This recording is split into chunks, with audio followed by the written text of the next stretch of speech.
Hello everybody, NephilimJD here, and welcome back to The Legend of Zelda: A Link to the Past. Last time we did a bunch of boring item gets, including some terrible heart pieces.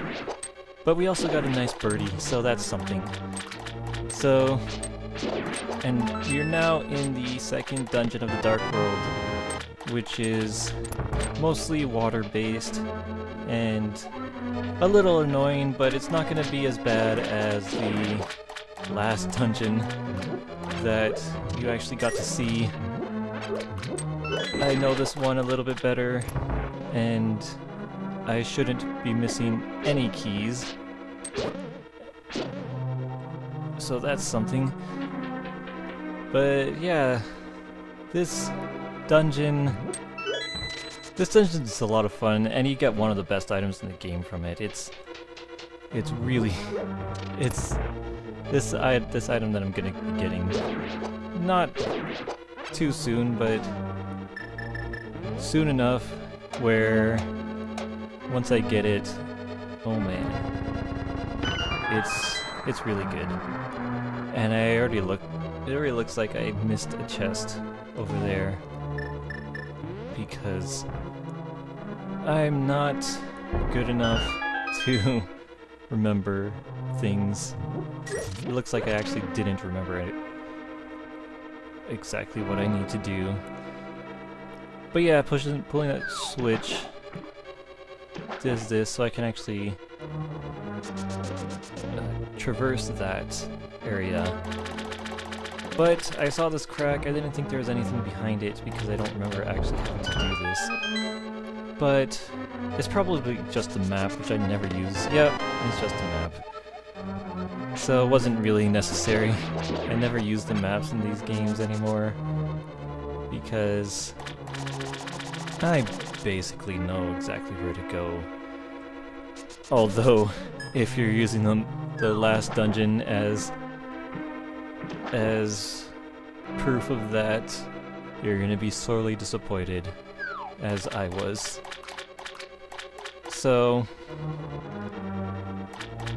but this is a dungeon that I generally don't get lost in. There are plenty of and these guys are pretty hard. But that area was useless because it just gave me the compass, which is something else that I don't need to use, but I'm kind of just getting it for completionist's sake. Yeah, big chest over there. Obviously can't open it yet since I don't have the big key. And we have a fire snake. And they're kind of random. They can go... They're also kind of predictable. They go in directions that they only go in a straight line until they hit a wall. But okay, so I have to get that switch, and that was not what I wanted to do. But this thing right here, it shoots fireballs when I swing my sword, so you kind of have to be mindful of that when there are enemies in the room. But yeah, so I have to get that key so we can actually go in here and fill up this canal over here with water so I can get electrocuted because I am smart and know how to play this game very well. But we have to push this switch, and I can't remember if we need to hit this switch up there again, but probably not. But probably will, because again, I'm good at this game. I have shown that I remember concussion, that I don't remember much of anything. I remember enough to order food. That's a language joke, but it kind of doesn't make sense here. Okay, there is nothing up there.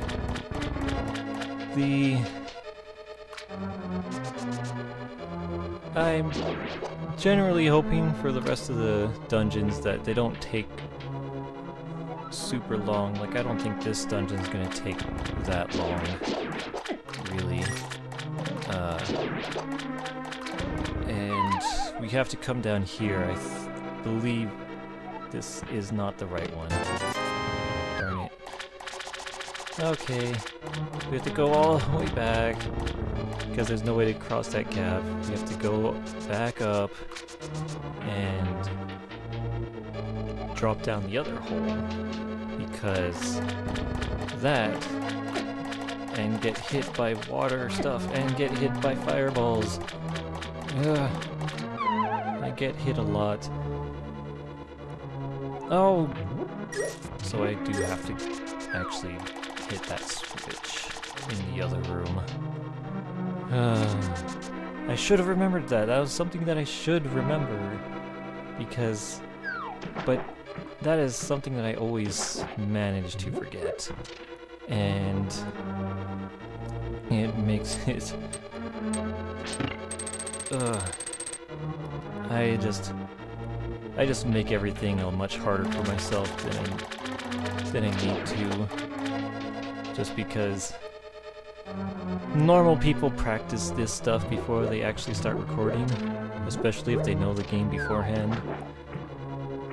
But I don't, as can be seen, and as can be seen by all the backtracking that I've had to do in this dungeon and the last dungeon. The last dungeon was probably worse though. This dungeon, that wasn't so far back where it was... Oh my god. Oh, stop. Stop getting hit. Please. Yes, I have 2 fairies, but I don't want to die. It's not something I want to do. Alright, so... this is the whole reason why we did this. Get the big key, so I can finally open that big chest and get probably one of the best items in this game. I really do love this item. It changes a lot. I mean, okay, maybe not a lot, but I love using it. And it's really useful in a lot of situations, because it can kill a lot of enemies in one hit, including some really bad ones. So it is the hook shot. Boing!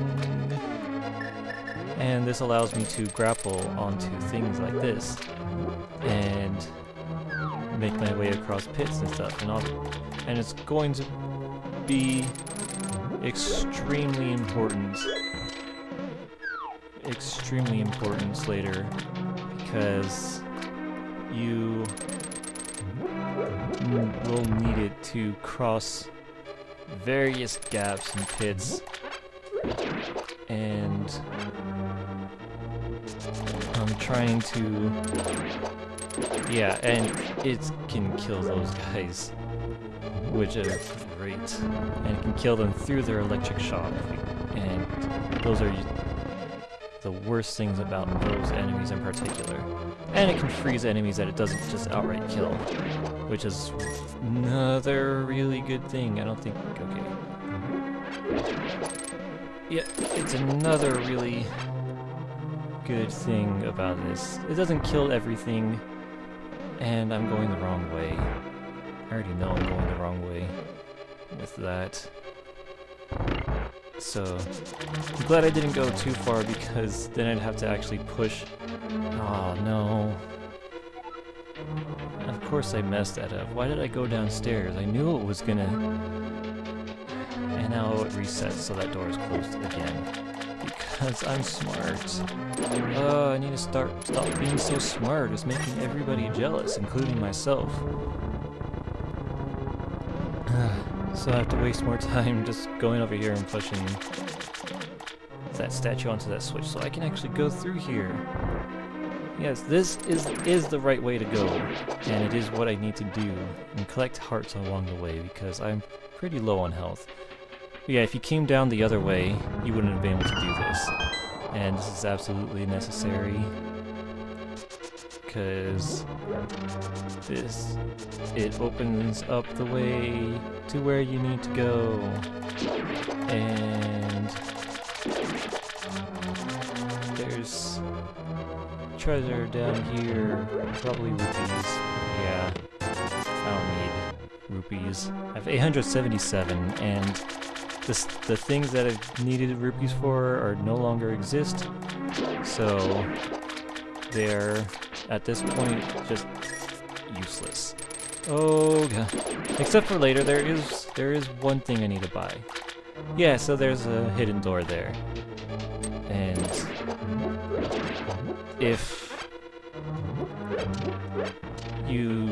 the way you figure that out is if you went into that door, that open door on the other side, why did it do that?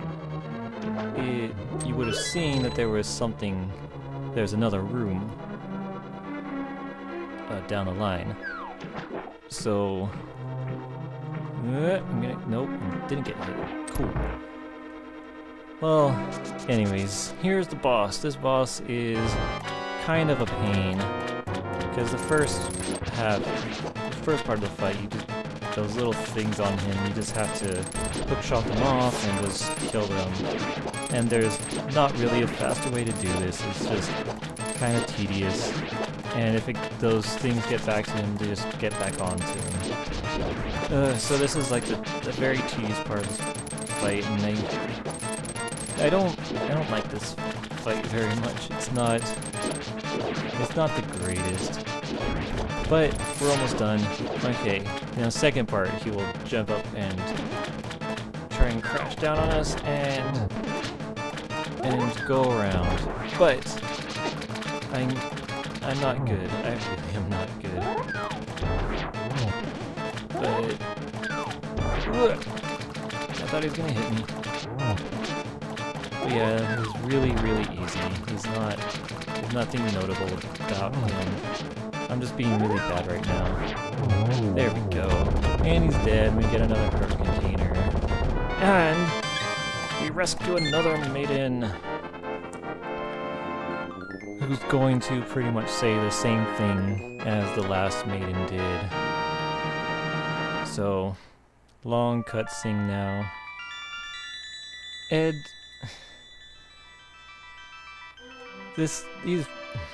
I don't know what to say at these parts, and usually, yes, I rescued you from the clutches of the evil monster. Yes, the Triforce will grant wishes. We know this. The last person said this. Cause I could easily take the easy way out and read what they're saying, but I don't want to. I don't like Let's Plays that do that.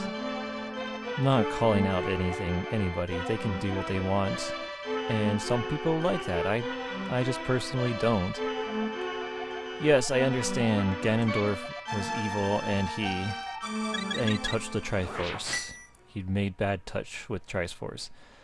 Anyway, so now that that's done, we can finally move on. Gonna do some item collection. Yay, those are always fun. But these ones are actually okay. I'm just gonna do a few.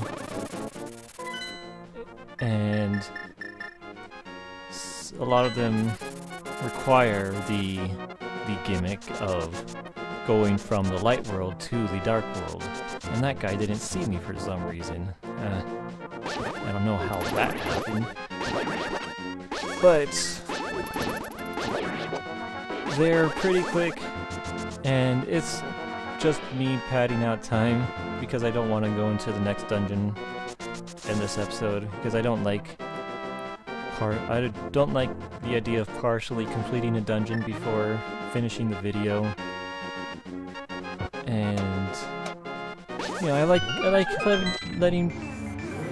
having something to look forward to in the next video, because the next dungeon is up here in the forest up here. But there are a few heart pieces and items that I can get just from around here.